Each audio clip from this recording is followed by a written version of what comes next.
Ladies and gentlemen, bulls and Johns, welcome back to This Pod Needs a Name. I'm your host, Dashin Hayes, and today we're talking about Invincible because I just watched that one episode of Daredevil, and that shit was like a movie, bro. I need some time to sit and like process what just happened in Daredevil, bro. I might have to go back and watch the last couple episodes of season one just to like get the ball rolling again because this shit was heavy, son. Um, but no, we're here for Invincible. So let me run the spoiler warnings because I just forgot to do it on that JoJo episode. I got the same shit on. I just changed my bonnet. Usually you change the shirt to make it seem like it's not the same day, but I changed my bonnet. So you know what I'm saying? It is what it is. I'm sticking to the brand. If you don't want to be spoiled for anything Invincible, anything from the comics, even though I'm not caught the up, I absolutely lied. I'm sorry. Uh if you don't want to be spoiled on anything Invincible related, anything Daredevil, because I already started talking about that shit. Anything JoJo's related, because that was the last thing I'm still hyping shit on Steel Ball Run, and we don't know what's going on with Netflix, bro. I don't understand. This is why I hate streaming services. Yeah, if you don't want to be spoiled on none of those, I'd say get out of here. Wait. I'm like, is this shit gonna play, bro? It's always like a 2-second delay. God damn. Yeah, yo, today we're talking about Invincible. Everybody open up your notebooks, turn to page season 4, episode 1, and we're just gonna jump right into it, guys. What did you guys think? Did you say no? Nah, yo. So far, bro. So far, I mean, what can you say about Invincible that you haven't already said? The characters are solid. They're fire. The writing is, I was going to say impeccable. Don't let the hesitation fool you. But let's go with great. Let's go with great. It's great writing. That's the thing with like animation.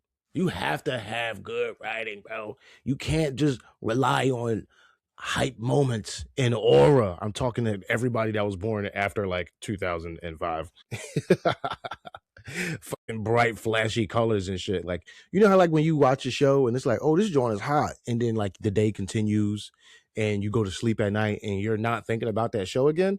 That's not a good show. You know what I'm saying? But Invincible has like this crazy staying power where, how about this, right? For the feels, for all of these episodes, the feels for all of these episodes, I think episode 3 is the only one that got a 6. Well, I'm gonna say this from the jump, right? I don't give a fuck about episode 4. It is what it is, bro. It was the slowest one.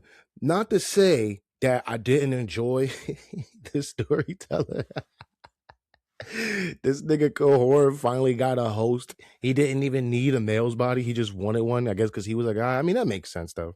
Every time I think about, like, inhabiting a vagina-wielding person's body, I always think about that scene from Family Guy when Peter was like, da-da-da-da-da, squeeze, squeeze. Like, I wonder why he absolutely, like, didn't want... I mean, not I wonder why. I don't know. It is what it is.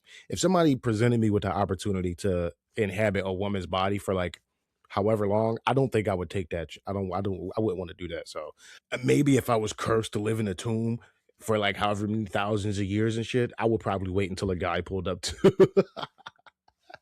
But that's the funny thing about Invincible is that like not too many shows like I'm watching Dragon Ball again, right? And I started from Ball and now I'm all the way to Super. So sometimes you put yourself in Kakarot's shoes and shit. But I'm not really like, damn, what would I do if I flew across the universe and then I had to fight this evil space tyrant? You know what I'm saying? Like, it's not that deep. Invincible does this thing where like they'll stop the superhero shit and jump to them just being humans, and I don't know how they do it, bro. I don't know how they do it. Like that scene in what was it, episode 3? It was after he killed the boy Russ, right? And he was in the kitchen and he was like thinking about calling Eve. Even though we're dealing with like some otherworldly shit and like literal aliens and fucking bug people, and they do a great job at still hammering home that like these are people. Yeah, that nigga goes and punches things, but he's at work technically.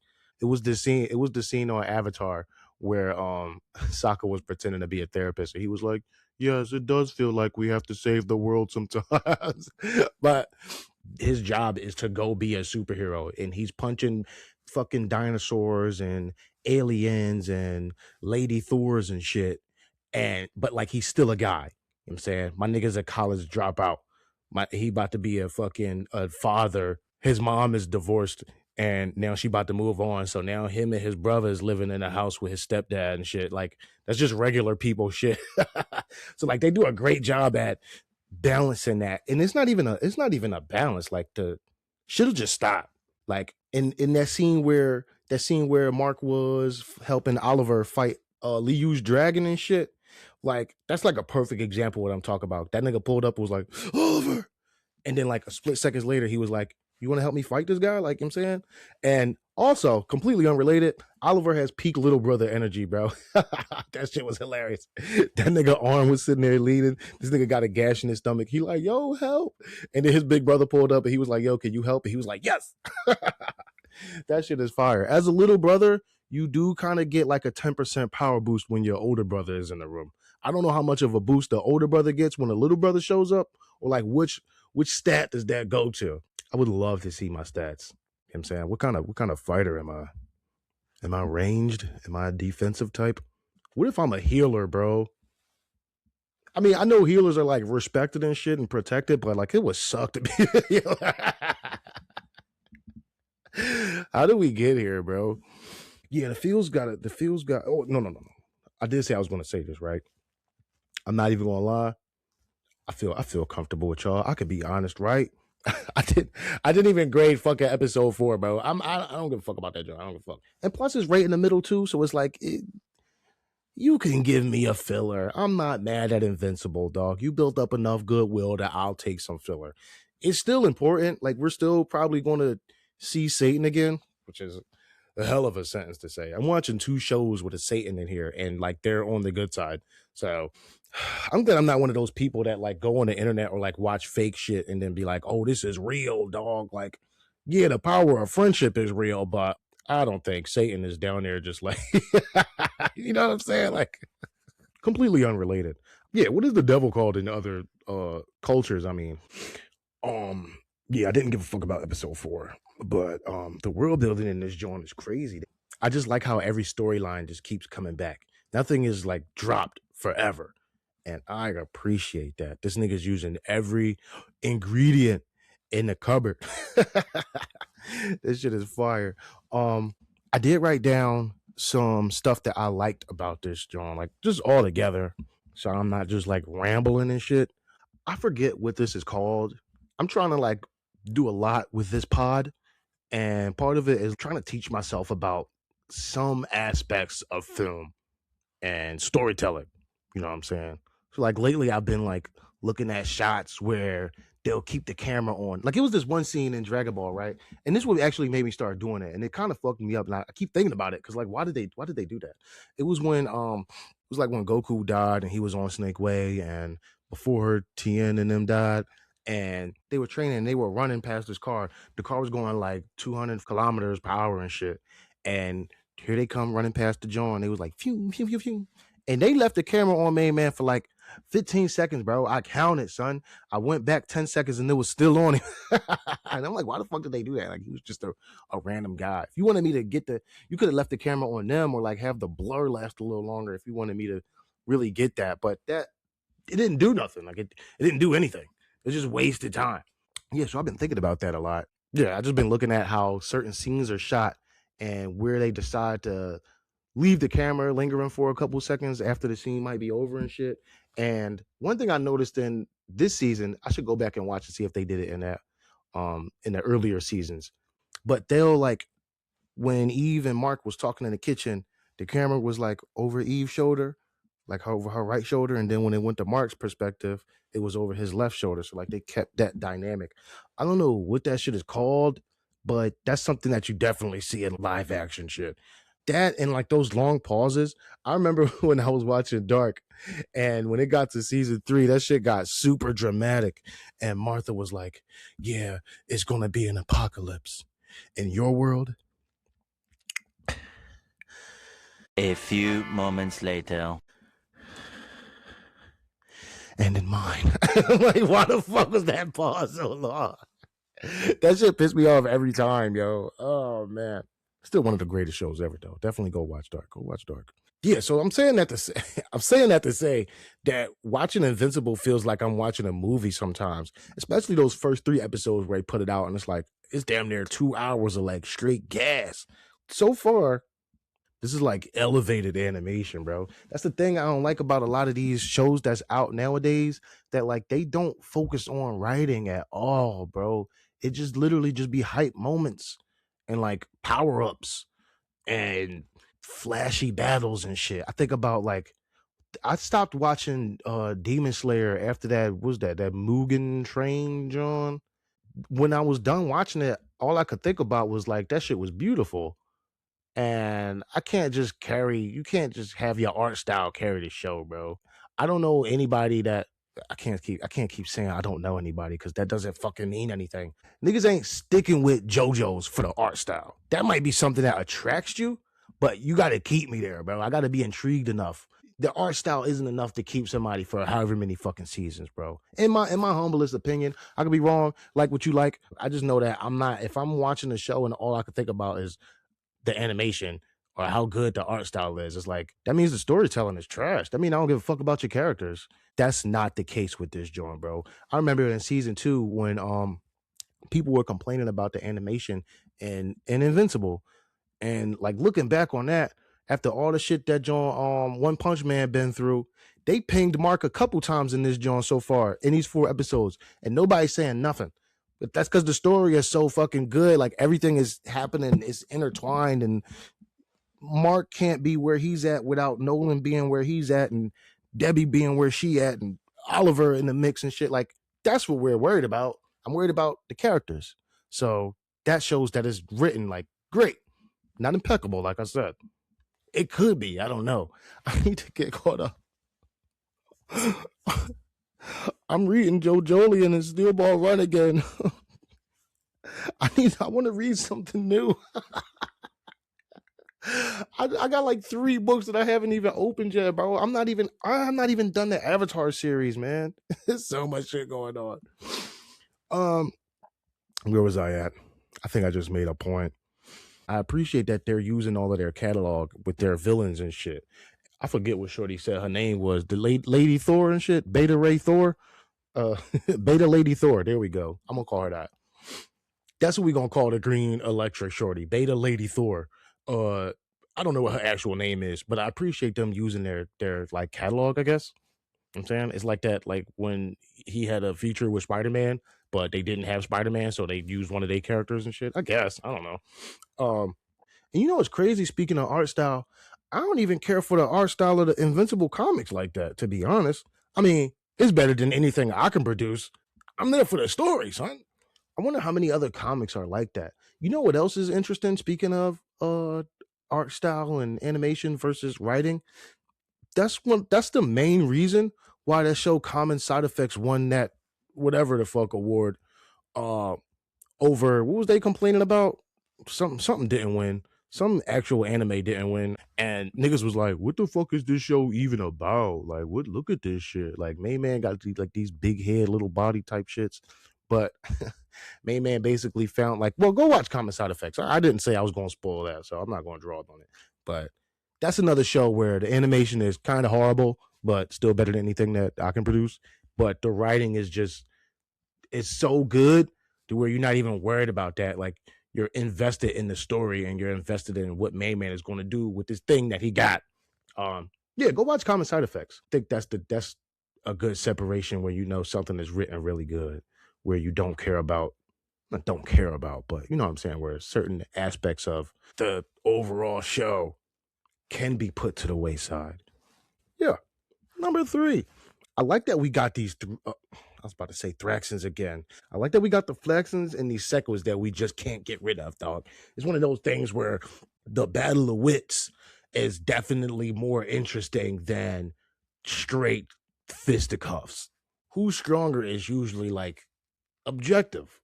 I'm saying you can lift 300, I can lift 310. It's like, all right, cool. But like, who's smarter or like who's more flexible or ingenuitive or creative with their power and technology and shit? That's always going to lead for a more interesting battle. So I love that these Flaxons like they just can't get rid of these niggas. It's kind of drawing that Rex, well, Rudy. I'm not calling him Rex. I'm not doing that, bro. That's insane, bro. That's insane. Nah, son, nah. I can't even think of a good comparison to like, cause yeah, he stole that nigga body and shit. But like, nah, I'm not even gonna say that, bro. I'm not even gonna say that's like if somebody come in my house and I can't, you can't say that nigga's Rudy. His mama named him Rudy. I'm gonna call him Rudy. Yeah, and the sequids are just like that's one hive mind that I'm good off of, bro. I know I was talking about pluribus on this joint one time. That one wasn't so bad, but these sequids, why can't niggas just be evil, bro? Why can't niggas just be like evil and like get their own piece of the pie, like real people? And well, we're learning that that's not necessarily true. I was about to say why evil always got to take over the world, but I guess this is one of those things. That's kind of the problem that I'm having with a lot of these shows, man. With this one, and not necessarily with the way season 2 started off with Daredevil, but these shits, this is becoming not satire anymore. Like this isn't fake anymore. It's like when niggas was joking around like, yo, Elon Musk got however many $1 billion and this nigga not Iron Man yet. Bro, at that point, like do I same thing I said with Power, like, do I go read the comics or do I just go outside? I don't fucking know, bro. I don't know, dog. I don't know. I'm not talking about niggas taking shit serious and getting real life lessons and shit from fucking cartoons. And here I go talking about I can't watch Invincible because it reminds me of the real world. um, yeah. Number 4, the storytelling with the Graysons is extremely intricate. Like I was saying earlier, bro, you can't tell one of their stories without telling what the other one has been through. That reminds me of the Namek saga and how everybody, every step that Vegeta took determined this next step that Krillin and Gohan took, and every step that they took determined what Frieza was about to do next. Even though he could do whatever the fuck he wanted to, but it's like he need the Dragon Ball. So it's like if that John ain't there and Vegeta got that John, then I need to go find Vegeta. But Vegeta don't got all of them, and he must have been the Earthlings. And blah, blah, blah. So I like that. I like that. Like Debbie's the only one that's like kind of in a good space right now. I don't know if that's gonna mean anything. If this is gonna be one of those stories where like behind every great man is an even greater woman. Like when Oliver came back from that fight with Liu's dragon and shit, and she was help patching him up. Like she said, she was like, I've been patching Nolan up for 20 years and shit. Maybe that's like the crux of the Grayson story. Yeah, I know y'all niggas can fly and hold your breath in space for 2 weeks and fly through planets and punch a fucking dinosaur back to a human and shit. But you have nothing on the strength and love of a mother. Which is, I mean, shit is true. I'm just saying. But I know that's not the moral of the story, but it just makes me think like maybe they'll at the end of the day they'll need her to be at her strongest so they can be at their strongest. I don't know. Like when Nolan found out that Thetis made the Scourge Virus 19 and he was like, where are you going? He was like, I'm gonna go get my son. Cause you know what I'm saying, I love my son. I can't let this nigga die. Like, yeah, you could kill me. I probably should be dead. You know what I'm saying? But leave my son out of this. The only way for me to protect my son is to go get him and bring him to the virus so he knows it exists and we can like stop people from like, I don't know. Yeah, that's the only way for me to save my son is to bring him to the danger. So I don't know. Typical dad shit. I'll give you something to cry about. Oh man, help me protect this virus that could kill us. What virus? This one. Like, yo, I would be mad as shit, son. That kind of remind me of that one time I was in high school. I think it was like ninth grade, and I went to my homie crib. I ain't gonna say nobody's name. I don't want to get nobody. But long story short, this nigga pulled out a fucking shotgun and was like, "Yo, ain't this shit cool?" And I was like,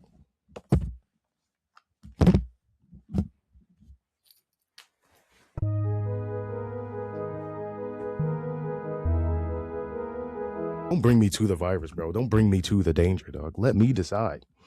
Jesus Christ. Especially not in an instance like that, bro. I'm not a fucking superhero. I mean, I'm not going, never mind. We don't even got to talk about that. I played it out. You saw what happened. I hope this nigga Nolan don't bring Mark to the thing. Let's go to another planet and discuss. Like, let's discuss here. Did he say it's no time?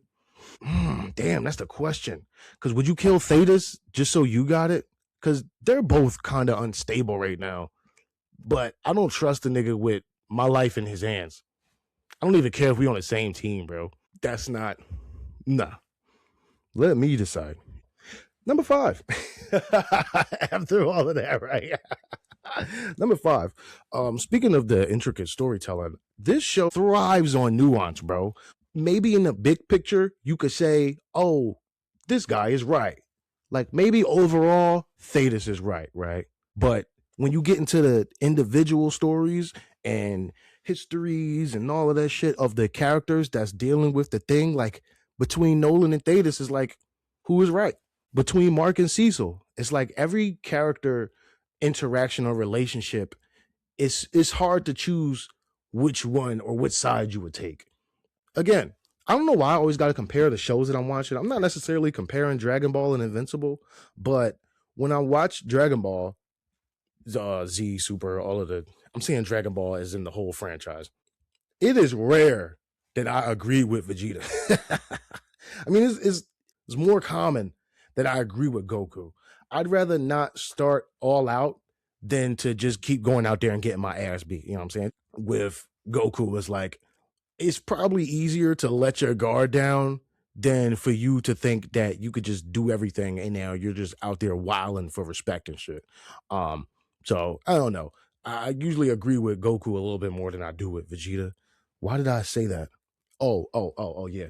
But when it comes to Invincible, yo, there's no there's never a right side. Maybe except for like Debbie and Paul and shit. Like, yeah, bro, move on. Oliver, I mean, he is kind of boring, like Oliver said, but where do you go after you have like Omni Man, bro? I'm saying everybody is Paul after that. Hi, I'm Paul.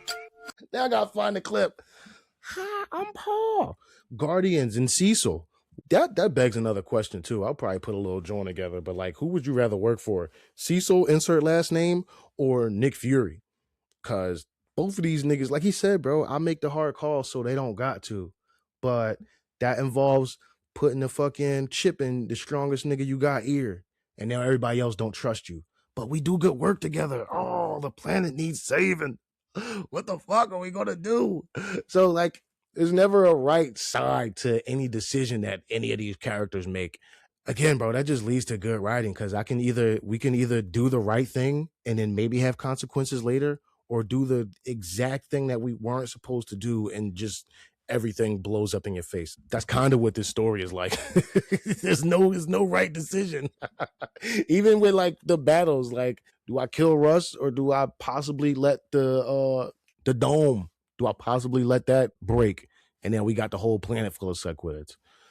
This show, it thrives, is built on nuance. That's the theme of this entire show, but more specifically now more than ever, season 4. The theme of season 4 is nuance. So once you start looking at every interaction like that, like who's right or what would I do here? And that's why the feels got a 7. It'll definitely make you enjoy the show a little bit more. Yeah, yo, we still got so much to explore, bro.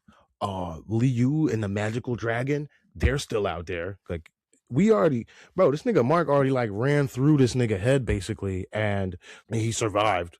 So, and Machine Head shot him in the head, and what's your name brought him back to life. He said, "Yeah, my power come from the stars." Yeah, so we can't kill this nigga. Who's that John with? Yeah, episode 4. That John didn't really do anything for me. It didn't scratch that itch. But we did get Volcanica, and clearly she couldn't just get one shot it. So she's gonna come back. Not even like just giving niggas a little taste, but it's like, oh no, like I kind of let you see like her power set. Same thing with the dragon. Like, you know he gonna come back just because the way he left both times. So just balls to the wall storytelling, bro. This shit is crazy. I might not give a fuck about Beta Lady Thor or Volcanica, but I'm gonna give a fuck about them when they come back. It's like with the Boa Horror. And niggas thought that shit was a running gag, and it could still be a running gag, but this nigga like finally got shorty body. Why did she go back? I gotta go back and watch to see if that was the same shorty. So that gag finally paid off. So yeah, each episode got a 7 for the writing, except for episode 2. Either way, 7, 6, you got an A, my nigga. That's all that matters, dog. Get over yourself. And episode 4, I just gave that shit a 75, bro. You be all right. That's like middle of the road. I ain't feel like watching that shit again. So overall, so far, this show has an 85 out of 100, which is a high if you like that shit. So yeah, if you like the superhero shit, if you like good storytelling, like I be trying to tell people, I know some people have their hangups with animation. I worked with this lady one time, and uh every like when I was watching Rick and Morty, I would come in and I would be like, yo, I heard this joke. Or I was watching the show the other day and blah blah blah blah blah. She was like, that joke funny as shit. Where was you watching? And I'm like, you ever see Rick and Morty? And she's like, oh, I'm not watching that. And I'm like, why not? She's like, I don't watch cartoons. I'm like, well, clearly you fucking like it. I was telling you shit. I'm showing you shit. Like, clearly you like the premise of the show and like the storytelling, like the writing style. So like, what's the hang up? I don't know why some people get caught up on that. But I mean, I don't know. I got shit that I guess I won't watch. Like people be like, oh my God, you should watch Bridgerton. And I'm like, maybe. What if that's the greatest show ever, bro? I still haven't watched Game of Thrones. Everybody always say that that's great, except for the ending, I guess. What if I just been stalling on Game of Thrones and then I end up loving that shit, and I'm just like, oh well, I didn't watch it because I don't like seeing white people related to each other on screen fuck each other. And the niggas always say, yo, you be wary of the incest, man. And I'm like, I don't know if I want to like purposely sign up for that. But what if that's the greatest show I've ever seen? I don't know, bro. I don't know. If you like good storytelling, good character arcs, and intricate relationships, whatever those 3 things mean to you, I think Invincible is a great show for you. You know what I'm saying? Put your parents on so they don't become old fucks and they just keep watching MASH and shit. Yeah, tell them, put them on some new shit, some modern storytelling, dog. That's pretty much it. Yeah, so far throughout 4 episodes, halfway through season 4, Invincible has an 85, which is a high if you like that shit. I wanted to! And I liked it! We'll see what we got going on this week. I still got to put that JoJo episode out, and I got to go back and watch this Daredevil episode again, because I wasn't uncomfortable watching that shit, but I was like, I might need to go take a walk, man. I need to get some sunlight after watching that shit. Oh man, I think that's all I got for this week. So if you like this episode, bro, go follow us on Instagram, follow us on Facebook, follow the show on Spotify, tell a friend. I be asking a lot, son. You must really like this shit. If you do all of them shits, then I appreciate it. But one is fine. You could take a choice. You know what I'm saying, I'm not the boss of you. Yeah, if you like this episode, go do all the things that you do when you like something on the internet. And tell a friend. If you did not like this episode, I pray that you go to hell and become a fucking pawn to Satan, a la the demon detective Damien Darkblood, and that you're trapped down there for all of eternity to torture the fucking vial. You know what he said? Yeah, yo, go to hell and torture souls. You know what I'm saying? Because we need that. Everybody plays a role, son. Somebody has to wash the car. Somebody has to put the fries in the bag. Somebody has to eat the fries. Somebody has to own the store. Somebody has to own the land. Somebody has to be in hell making sure these fucking tortured souls stay down there and don't come back up to cause hell. You know what I'm saying? You can't use a word to define a word. Yeah, y'all be safe out there. I will talk to y'all next week / next week. I like how I said I was going to start talking about Invincible and then just immediately went to fucking Daredevil. Me and you, your brother and your cousin too, running down the script on balls, coming out slamming Cadillac doors. Boom, boom. It was the scene on Avatar where Sokka was pretending to be a therapist. And he was like, shit like that. How's everything going today? You know what I'm saying? Today was pretty chill, man. I woke up, slammed some Cadillac doors and shit. Completely unrelated. I miss my old soundboard.